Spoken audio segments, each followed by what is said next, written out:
कौन सन्ध्या कौन पागल है ना कौन आंगुली बंच पागल कमे कालटू तुम से मिशा नहीं चल कर एने कालटू 13 कोटी मालिक हो 13 कोटी तुम तो 13 पैसा पाओनी 13 कोटी कौटू आले अरे सलाटी मो ससुर घर जागा बिक्री आ सेमान जो टक्का को लेकी तू गडे रखि दे कथा होले मो सब बोली देई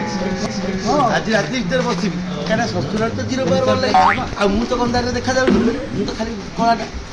बचवार के देख परिबे हम मालटा लेके पड़े बोला ससुर को आज चुनो आलियो माने मानिया को पड़ियो है तुम प्लान मानिया को पड़ियो ता जा पैसा वाला खत्म पाइला पर तो बेसी हो पड़े तू कर मु कालटू जानी कति बकर बोल ये पैसा ससुर आपन नाम बापा